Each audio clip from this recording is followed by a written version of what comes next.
Welcome to Pet Talk. It's carnival time in Brazil, doggy carnival that is. Check it out. These are scenes from Rio de Janeiro's annual pet-friendly parade leading up to the big carnival. Hundreds of decked out dogs and a few brave cats got into the act, including Labradors in pink tutus or engineers overalls, Maltese Terriers with fairy wings, Poodles in superheroes capes, and Dachshunds all dressed up in sequin-covered harem pants.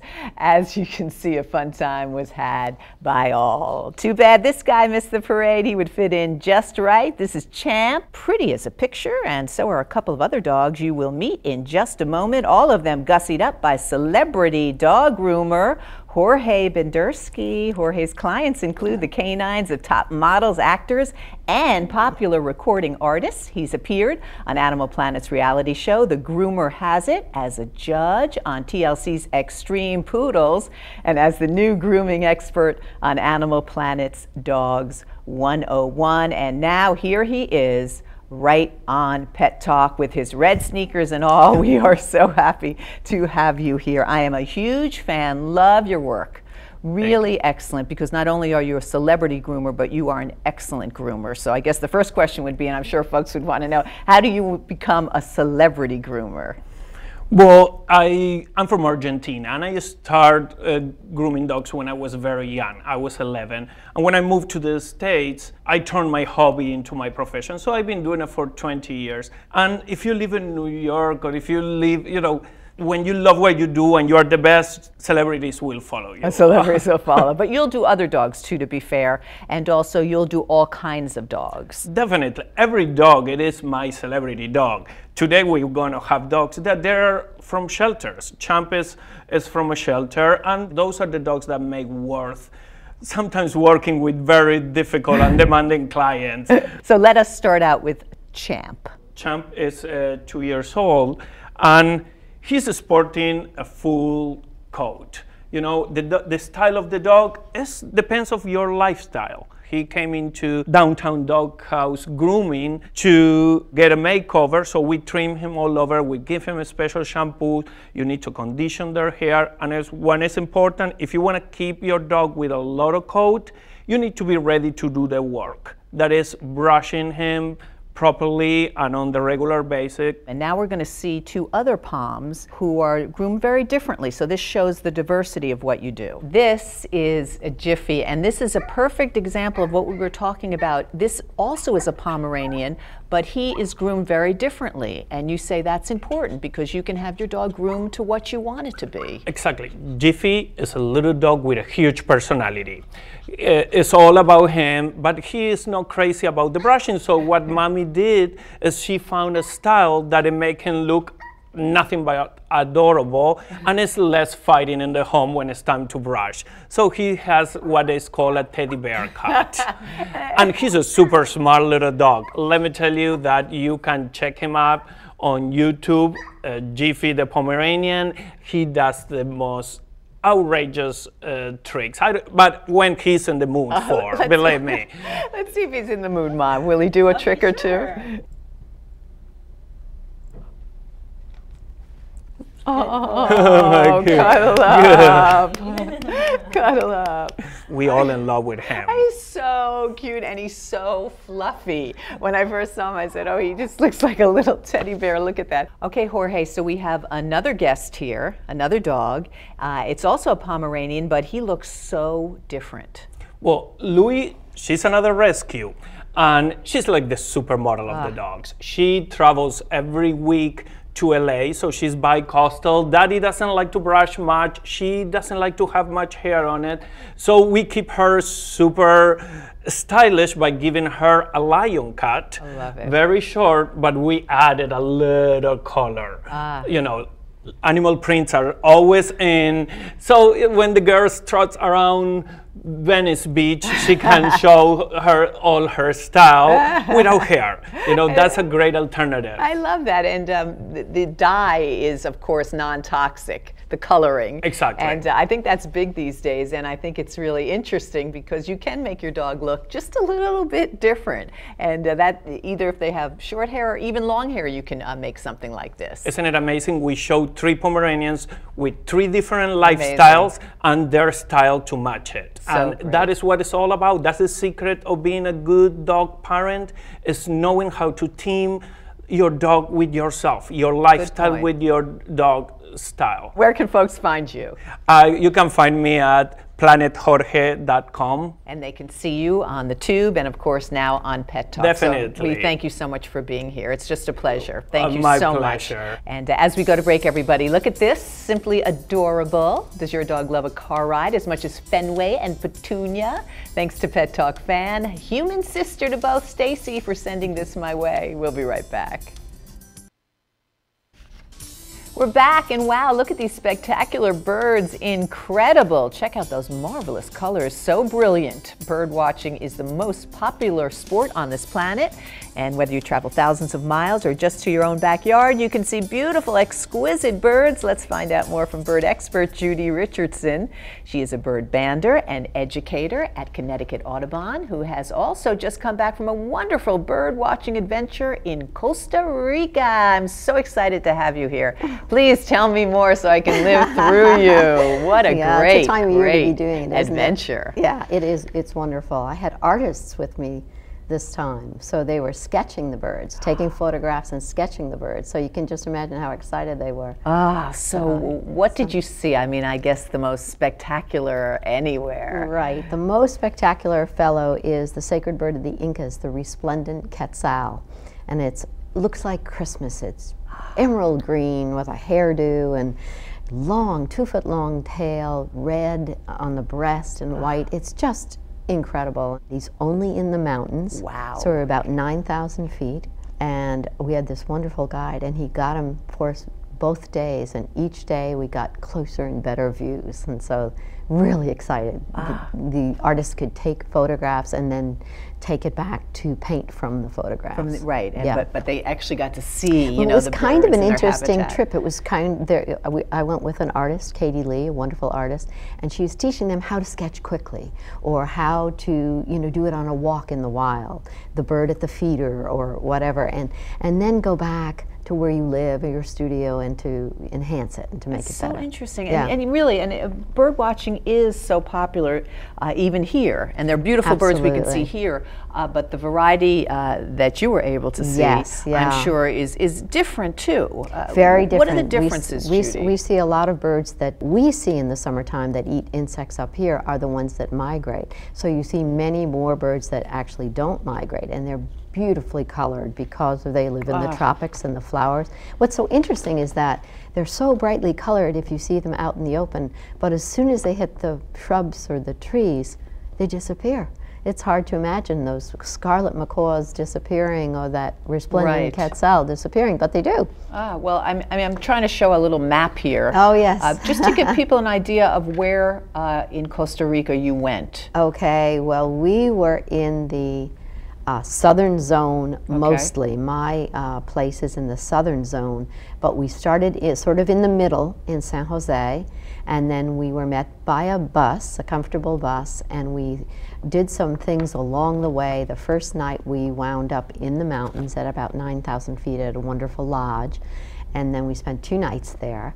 And of course, when you're at 9,000 feet, the birds are different than they are at sea level. Costa Rica has many different kinds of birds because it has many different life zones. Wow. There are like 860 different species in Costa Rica, way more than us. Way more. They have many hummingbirds in Costa Rica, and this wonderful lodge hangs out hummingbird feeders. So you're getting about 5 different species of hummingbirds feeding right in front of you. Amazing. And it's so wonderful because they're not the least bit frightened of you. They're very much more interested in the food and in each other, keeping the other guys away from the food so they can have as much as they can. Oh, that's so it's great. You can get quite close to them. And so they're sparkling green. There's one called green violet ear, and he says his name. His ear is all violet and beautiful. beautiful green. And then there's a little tiny little one, it's no bigger than a bee, called the scintillant hummingbird. And he really does look like a big bee, which is adorable. And you know, hummingbirds pollinate flowers, and so their bills are different because they pollinate different flowers. So the whole idea of, you know, they take place of bees in the high Andes where it's too cold for insects, it's pollinators are hummingbirds. I wish we all could go with you, but probably can't. I know you're going again. But I know there are some wonderful programs right here in southwestern Connecticut for birders to enjoy, and with the Connecticut Audubon. So what's coming up? Yes, absolutely. They've just started to register for summer camp, which is wonderful for the children because you know, we're the leader in bringing science and nature into the homes of children, and so we have a wonderful program for summer camp. There's a big magazine that we put out every year, The State of the Birds, and I was in it this year. Great. Which is fun. Thank you so much, Judy, for being here You're and for so sharing these beautiful photos. They're absolutely incredible. Thank you so much. You have to come down. I'll come to Costa Rica. Okay, I'll come in your luggage. Great. Okay, and as we go to break, I want everybody to take a look at this awesome calendar here. And I want to give special thanks to Pet Talk viewers Dennis and Maria for sending it to them. It's 12 months of their gorgeous rescue, Mia. Here she is in different outfits. This is my favorite. She's wearing a little skirt there. See, Judy? And I just think this is so lovely, and it's just great when people love their dogs as much as we all do. And I thank you so much again for sharing Mia with me. We'll be right back. We are back, and look at this cute guy. This is Carter. He loves his treats, and he also is looking for a wonderful forever home. Let's find out more. Please welcome Sandra Burgess, who's Vice President of STARS, and Rose Alvarado, who is a STARS volunteer coordinator. Welcome both. Congratulations on your recent honor. Stratford Animal Control has been presented with a Dog Rescue Award from dogbreedinginfo.org for excellence in providing underprivileged dogs a much valued resource. That is absolutely fantastic. Congratulations. And congratulations too on your new shelter. Yes, thank you. Let's tell folks all about it. Our new facility is located at 225 Beacon Point Road in Stratford, and it is up and running, and people are encouraged to come down and visit and take a tour. And it's a beautiful facility, and I know it's a long time overdue, and I know from working with you guys that you are absolutely thrilled. And I have to tell you, all of you are so dedicated to your animals. I just think it's lovely, so I congratulate you on that too. Thank you. So nice new shelter, always looking for volunteers still. Yes. Always looking for volunteers. We ask that you be between the ages of 18 and up. You have to do 12 hours of training, and pretty much a lot of people like to walk the dogs, but we also do fundraising activities. Our big event is the Fall Festival that we hold in October. Which I love. I'm always there on the walk, and you make it sound like it's hard, but it's so much fun. It is. Let's talk about Carter, because we have his face right now in the most beautiful position. What a love bug. What kind of home should we look for Carter? Well, we're looking for a forever home. Carter is approximately 2 years old, and he loves other dogs. Right now he enjoys hanging out and relaxing in the office. He loves long walks, and of course he loves his treats and playing with tennis balls. Oh, he is so, he looks like the dog on the Little Rascals, Pee-wee, you know, with the markings. Yep. What a beautiful, beautiful dog. House trained as well. Yes. Really would make a wonderful, wonderful best friend. So please take a good look at Carter. Meanwhile, I know we've been covering the story of Twiggy, unfortunately, who was found tied up, but fortunately is okay now. Yes. And Twiggy is also looking for a home. Correct. We do have Twiggy at the shelter, and sooner than later he'll be available, and he'll be also looking for a forever home. Fantastic. You have so many wonderful dogs to choose from. Also, you have a couple of fundraisers coming up. Tell me about the Brick fundraiser. Our Brick fundraiser is up and running, and people are encouraged to come down to the facility. They can take a tour of our walk right now and see some of the bricks that people previously have personalized. I think I have. Yes. This way they can get encouraged to see what they want to personalize their bricks. We're running it now until about October. Businesses or people can purchase 2 different brick sizes. You also have a candy fundraiser, which is one of my favorites. Yes, we usually do our candy fundraiser through Munson's Chocolate. And right now we are taking orders, people, businesses. You can stop at the facility and pick up some of the applications, or you could visit our website, www.starsrescue.com. So hopefully you'll adopt a dog while you're there, volunteer, and also contribute. Who wouldn't want candy? We also have something to contribute to you. We showed some of these items during our Valentine's show. These are from PetEdge.com. And they give back and they donate, and so we wanted to donate these to you guys. And I see Carter really liking them, and so we thank the folks at PetEdge.com.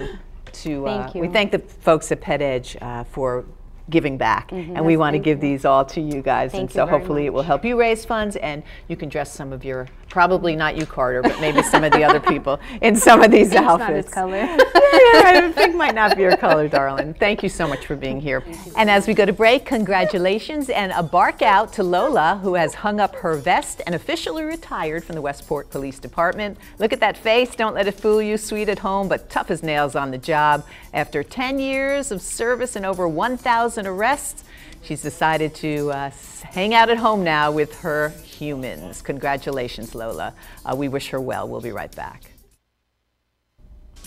We're back, and you are looking at scenes of doggy rehab. If your dog is getting older, maybe a little heavy, recovering from an injury or surgery, or needs special care or exercise, how about hydrotherapy? That's right, it's a new and emerging field in canine health. Let's find out more about it. Please welcome back to the show Gail Henderson, who is owner of Paws and Paddle Canine Care and certified canine rehabilitation practitioner. She has offices here in Norwalk, also in New Milford. Here she is with her assistant, PJ, and her beautiful new baby, Georgia. Very precious. We wanted to invite you back to the show and once again reintroduce what you are doing, because I think it's important for our viewers to know that this is an option out there for their pets. It's terrific. It's been a growing field. When I was here last time, I think it was about a year and a half ago, Lauren, is that there was still only one program in the country. Now there are 3 programs being offered. There's one in Colorado, one in Florida, and Tennessee, which is where I went to school. And so everybody is catching on to it. There's more and more people graduating each year, so it's the field is expanding. And one of the reasons I came back down to Norwalk, as you know, I closed the Norwalk office 5 years ago when I opened my office in New Milford, because that grew so quickly. And I kept getting comments and the need to be back down here. So last September I reopened the office. Not only is it an expanding field, but what a hydrotherapy can do for different conditions is expanding. Dogs recovering from surgery, when somebody maybe is having balance issues, and also you're saying now you're using it for weight control. Absolutely. I'm seeing more and more dogs that have obesity issues, which lead to bad hips, back issues, and just overall not getting along very well and not moving very well. And that was the case with Georgia. I adopted Georgia 5 months ago, and she was 15 pounds heavier than she is today. So, right, so this is just another tool that anyone can use. Of course, you need a doctor's note, I believe. Absolutely, yes. Doctor's prescription, and we work closely with them. Which is, important, but I know even our director, Jim, brought his little, beautiful little poodle Angel to you, and you did some wonderful work. She has trouble with her hips. So I guess it really depends on the condition. Just give me an idea so people know exactly what you do in hydrotherapy. It's not just the water exercises, it's ground exercises too. It's land exercises, which obviously that's what we brought today to demonstrate, but the water therapy, 2 avenues, an underwater treadmill, which I have as in my New Milford office, and you fill the water level to whatever level depending on the condition and you're trying to accomplish and how much weight you want to take off the dog as far as the buoyancy of the water.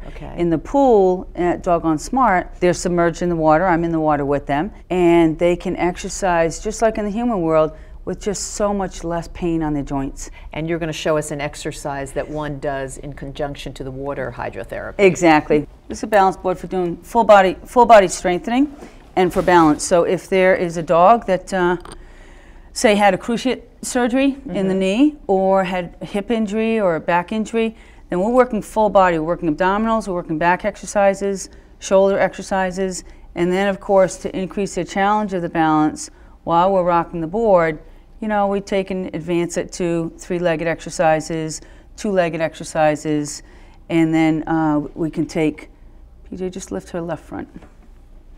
So that becomes a real challenge, and then working on some balance. It really can make such a difference. Again, going back to Angel, the work you did really made a difference in her being able to, before she could barely walk, and now she's able to hop around. The size of the dog depends on the size of the ball. We have several size balls, but working on stretching. Okay. So if they've got a hip issue or a knee issue, so we get this going.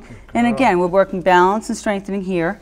And the further away she is from the ball, the more she's working her abdominals. I see. And so abdominals, just like in the human world, in the canine world, abdominals are very important as well because they've got to stabilize just like we do. And again, now you have 2 locations in New Milford. You're here in Norwalk. My New Milford location, 350 Litchfield Road in New Milford. That phone number is 860-355-0209. And that same number links in to my Norwalk location. Great. And you have a website too. pawsandpaddle.com. So you can contact Gail with your questions. And thank you, PJ. Thank you, Gail, and congratulations on your new baby. She's beautiful. Well, thank you so much, and thanks for having us. And thank you, everybody, for joining us. This has been Pet Talk.